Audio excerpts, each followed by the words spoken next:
ರೇಣುಕಾಸ್ವಾಮಿ ಹತ್ಯೆಗೆ ದರ್ಶನ್ ಅವರು ಸುಪಾರಿ ಕೊಟ್ಟಿದ್ರ ಸುಪಾರಿ ಕೊಟ್ಟಿದ್ದಾಗಿದ್ರೆ ಆ ಡೀಲ್ನಲ್ಲಿ ಯಾರೆಲ್ಲ ಭಾಗಿಯಾದ್ರು ಎಷ್ಟೆಷ್ಟು ಹಂಚಿಕೊಂಡಿದ್ರು. ಕೊಲೆ ಪ್ರಕರಣದಲ್ಲಿ ದರ್ಶನ್ ಕೈವಾಡದ ಕುರಿತಾಗಿ ಮತ್ತೊಂದು ಎಕ್ಸ್ಕ್ಲೂಸಿವ್ ದೃಶ್ಯ ಪಬ್ಲಿಕ್ ಟಿವಿಗೆ ಲಭ್ಯವಾಗ್ತಾ ಇದೆ. ಸ್ವಾಮಿ ಮೃತದೇಹ ಸಾಗಿಸುವಾಗ ದರ್ಶನ್ ಕೂಡ ಭಾಗಿಯಾಗಿದ್ರು ಅನ್ನುವಂತಹ ಹಿಂಟ್ ಅನ್ನ ಕೊಡುವಂತಹ ಸಾಕ್ಷ್ಯ ಇದಾಗಿದೆ. ಜಯಣ್ಣ ಕಾಲನಿಯಿಂದ ಶೆಡ್ಗೆ ಬರುವಂತಹ ವಾಹನದ ದೃಶ್ಯ ಇದು. ಸ್ವಾಮಿ ದೇಹ ಸಾಗಿಸ್ತಾ ಇದ್ದ ಕಪ್ಪು ಬಣ್ಣದ ಸ್ಕಾರ್ಪಿಯೋವನ್ನ ಹಿಂಬಾಲಿಸಿಕೊಂಡು ದರ್ಶನ್ ಅವರು ಬರ್ತಾ ಇದ್ದಂತಹ ಕಾರು ಕೂಡ ಇದೆ. ಶೆಡ್ಗೆ ಬಂದದ್ದು ಒಂದು ರೂಟ್, ಹಾಗೆ ಶವವನ್ನ ತೆಗೆದುಕೊಂಡು ಹೋಗಿದ್ದು ಮಗದೊಂದು ರೂಟ್. ಒಂದೇ ರೂಟ್ ನಲ್ಲಿ ಎಕ್ಸಿಟ್ ಅಂಡ್ ಎಂಟ್ರಿ ಆಗಿಲ್ಲ. ಸ್ಕಾರ್ಪಿಯೋದಲ್ಲಿ ದೇಹವನ್ನ ಸಾಗಿಸಲಾಗಿದೆ. ದರ್ಶನ್ ಗ್ಯಾಂಗ್ ದೇಹ ಸಾಗಿಸಿದ್ದು ಕಾರ್ತಿಕ್, ವಿನಯ್, ರಾಘವೇಂದ್ರ, ನಿಖಿಲ್ ಅಂತ ಗೊತ್ತಾಗಿದೆ. ಕೊಲೆ ಪ್ರಕರಣದಲ್ಲಿ ದರ್ಶನ್ ಕೈವಾಡದ ಕುರಿತಾಗಿ ಕೆಲವೊಂದಷ್ಟು ಸಾಕ್ಷ್ಯಗಳು ಈಗ ಲಭಿಸ್ತಾ ಹೋಗ್ತಾ ಇದೆ. ದೃಶ್ಯದಲ್ಲಿ ನೀವು ಗಮನಿಸ್ತಾ ಇದ್ರಿ ಪಬ್ಲಿಕ್ ಟಿವಿಯ ಸ್ಕ್ರೀನ್ ನಲ್ಲಿ ಎಕ್ಸ್ಕ್ಲೂಸಿವ್ ಆಗಿ ಸ್ಕಾರ್ಪಿಯೋ, ಕಪ್ಪು ಬಣ್ಣದ ಸ್ಕಾರ್ಪಿಯೋ ಪಾಸ್ ಆಗುತ್ತೆ. ಅದರ ಹಿಂದೆಯೇ ದರ್ಶನ್ ಅವರ ಜೀಪ್ ಕೂಡ ಪಾಸ್ ಆಗುತ್ತೆ. ನೋಡಿ, ಒಂದರ ಹಿಂದೆ ಒಂದು ಹೇಗೆ ಪಾಸ್ ಆಗುತ್ತೆ ಅಂತ. ಮೊದಲು ಹೋಗ್ತಾ ಇರುವಂತ ಈ ವೆಹಿಕಲ್ ಏನಿದೆ, ಇದೇ ಕಪ್ಪು ಬಣ್ಣದ ಸ್ಕಾರ್ಪಿಯೋ ಕಾರ್ನಲ್ಲಿ ಮೃತದೇಹವನ್ನ 4 ತೆಗೆದುಕೊಂಡು ಹೋಗ್ತಾ ಇದ್ದಾರೆ. ಆ ದೇಹವನ್ನ ಹೊತ್ತು ಸಾಕ್ತಾ ಇರುವಂತಹ ಸ್ಕಾರ್ಪಿಯೋ ಕಾರನ್ನ ದರ್ಶನ್ ಅವರ ಕಾರು ಹಿಂಬಾಲಿಸಿಕೊಂಡು ಹೋಗ್ತಾ ಇದೆ. ಈ ಎಕ್ಸ್ಕ್ಲೂಸಿವ್ ದೃಶ್ಯ ಪಬ್ಲಿಕ್ ಟಿವಿಯಲ್ಲಿ ಮಾತ್ರ. ಈ ಜೀಪ್ ಏನಿದೆ ಅದು ದರ್ಶನ್ ಅವರದು. ನಟ ದರ್ಶನ್ ಅವರು ಕೊಲೆಯಾದ ಸಂದರ್ಭದಲ್ಲೂ ಕೂಡ ಈ ಜೀಪ್ ನಿಂದ ಆ ಶೆಡ್ಗೆ ಬರ್ತಾರೆ.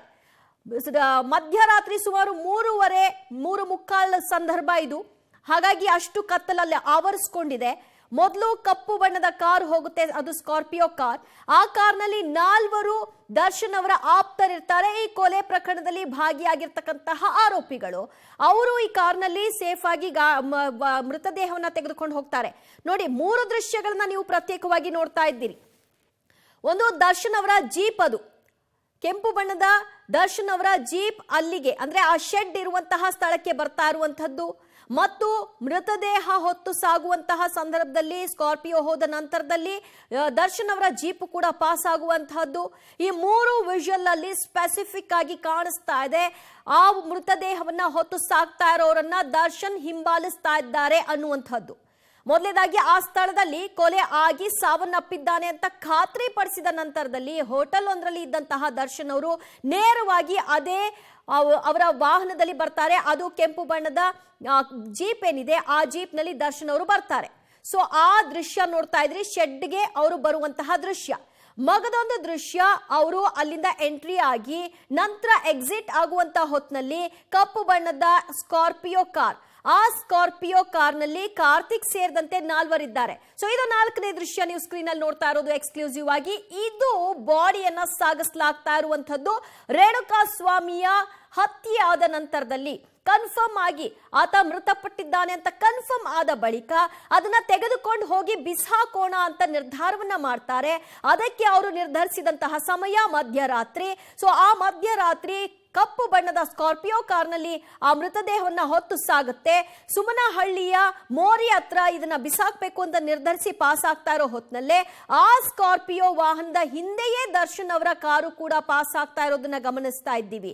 ಅಂದ್ರೆ ಕೊಲೆ ಪ್ರಕರಣದಲ್ಲಿ ಕಂಪ್ಲೀಟ್ ಆಗಿ ಅವರ ಪಾತ್ರ ಎಷ್ಟಿದೆ ಏನು ಅನ್ನೋದ್ರ ಬಗ್ಗೆ ಈ ಸಾಕ್ಷ್ಯವು ಕೂಡ ಇಲ್ಲಿ ಸುಳಿವನ್ನ ಕೊಡ್ತಾ ಇದೆ. ರೈಟ್, ಮತ್ತಷ್ಟು ಮಾಹಿತಿ ಕೊಡ್ತಾರೆ ನಮ್ಮ ಪ್ರತಿನಿಧಿ ಪ್ರಕಾಶ. ದರ್ಶನ್ ಅವರ ಉಪಸ್ಥಿತಿ ಈ ಒಂದು ಪ್ರಕರಣದಲ್ಲಿ ಇತ್ತು ಅನ್ನೋದಕ್ಕೆ ಅವರ ವಾಹನವು ಕೂಡ ಇಲ್ಲಿ ಸಾಕ್ಷ್ಯವನ್ನ ಕೊಡ್ತಾ ಇದೆ. ಶೆಡ್ಗೆ ಅವರು ಬಂದಂತಹ ಸ್ಥಳ ಮತ್ತು ಬಾಡಿ ತೆಗೆದುಕೊಂಡು ಹೋಗುವಾಗ ಒಂದು ಕಾರನ್ನ ಅವರು ಹಿಂಬಾಲಿಸಿಕೊಂಡು ಹೋಗ್ತಾ ಇರೋದು. ಅಂದ್ರೆ ಇಡೀ ಘಟನೆಯಲ್ಲಿ ಅವರ ಪಾತ್ರ ಸ್ಪಷ್ಟವಾಗಿ ಕಾಣಿಸ್ತಾ ಇದೆ ಅಲ್ವಾ ಪ್ರಕಾಶ್? ಎಸ್, ಖಂಡಿತವಾಗ್ಲೂ ಕೂಡ ಇದು 3 ಗಂಟೆ, ಬೆಳಗಿನ ಜಾವ 3 ಗಂಟೆಯ ಒಳಗಾಗಿನೇ ರೇಣುಕಾಸ್ವಾಮಿ ಮೃತಪಟ್ಟಿದ್ದಾನೆ ಅನ್ನುವಂಥದ್ದು ಕನ್ಫರ್ಮ್ ಆಗುತ್ತೆ. ಆ ಸಂದರ್ಭದಲ್ಲಿ RR ನಗರದ ಮೂಲಕವಾಗಿ, ಜಯಣ್ಣ ಲೇಔಟ್ನ ಮೂಲಕವಾಗಿ ಈ ಒಂದು ಶೆಡ್ಗೆ ನಟ ದರ್ಶನ್ ಕೂಡ ಬಂದಿದ್ರು ಅನ್ನೋದಕ್ಕೆ ಈ ವಿಡಿಯೋ ಸಾಕ್ಷಿಯಾಗಿ ಉಳಿತಾ ಇದೆ. ಕಪ್ಪು ಬಣ್ಣದ ಸ್ಕಾರ್ಪಿಯೋ ವಾಹನ ಏನಿದೆ ಅದರಲ್ಲೇ ಮೃತದೇಹವನ್ನ ಸಾಗಿಸಿದ್ವಿ ಅನ್ನುವಂಥದ್ದನ್ನ ಆರೋಪಿಗಳು, 4 ಆರೋಪಿಗಳು ಪ್ರಾಥಮಿಕ ತನಿಖೆಯಲ್ಲೇ ಬಾಯ್ಬಿಟ್ಟಿದ್ರು. ಆ ಪ್ರಾಥಮಿಕ ತನಿಖೆಯ ಹಂತದಲ್ಲಿ ಆ 4 ಏನಿದ್ರು, ಆ 4 ಕೂಡ ಈ ಕಪ್ಪು ಬಣ್ಣದ ಸ್ಕಾರ್ಪಿಯೋ ವಾಹನವನ್ನ ಶೆಡ್ಡಿಗೆ ತಂದಿದ್ರು. ಆ ಸಂದರ್ಭದಲ್ಲಿ ಆ ವಾಹನದ ಹಿಂದೆನೆ ನಟ ದರ್ಶನ್ ಅವರ ಕೆಂಪು ಬಣ್ಣದ ಕಾರ್ ಕೂಡ ಇತ್ತು. ಆ ಹೊತ್ತಿಗೆ ಬೆಳಗಿನ ಜಾವ 3:27 ಆಗಿತ್ತು. ಅಲ್ಲಿಂದ ಶೆಡ್ಡಿಗೆ ಕೇವಲ 1 ಕಿಲೋಮೀಟರ್ ಅಂತರವಷ್ಟೇ ಇತ್ತು. ಸೊ ಆ ಒಂದು 5 ನಿಮಿಷದ ವೇಳೆಗಾಗಲೇ ಇಲ್ಲಿರುವಂತಹ ಜಯಣ್ಣ ಶೆಡ್ಗೆ ರೀಚ್ ಆಗ್ತಾರೆ.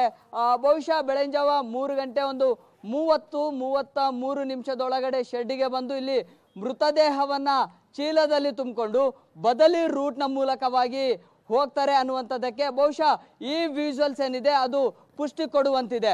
ಸೊ ಇದು 9ನೇ ತಾರೀಕು ಬೆಳಗಿನ ಜಾವ ಆಗಿರುವಂತಹ ಸನ್ನಿವೇಶಗಳು. 8ನೇ ತಾರೀಕು ಸಂಜೆ 7 ಗಂಟೆಯ ಸುಮಾರಿಗೂ ಕೂಡ ಇದೇ ಶೆಡ್ಡಿಗೆ ದರ್ಶನ್ ಅವರು ಬಂದಿದ್ರು.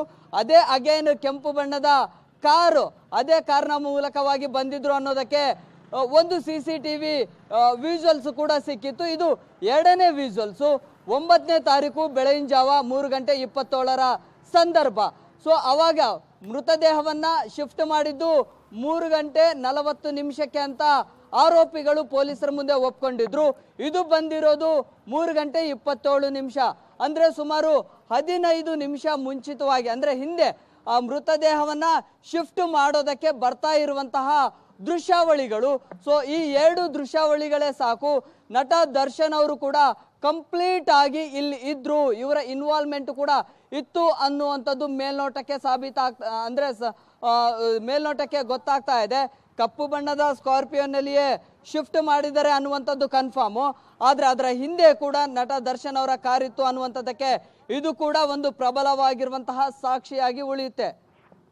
ಆಲ್ರೈಟ್, ಥ್ಯಾಂಕ್ ಯು ಪ್ರಕಾಶ್ ನಿಮ್ಮೆಲ್ಲ ಮಾಹಿತಿಗೆ.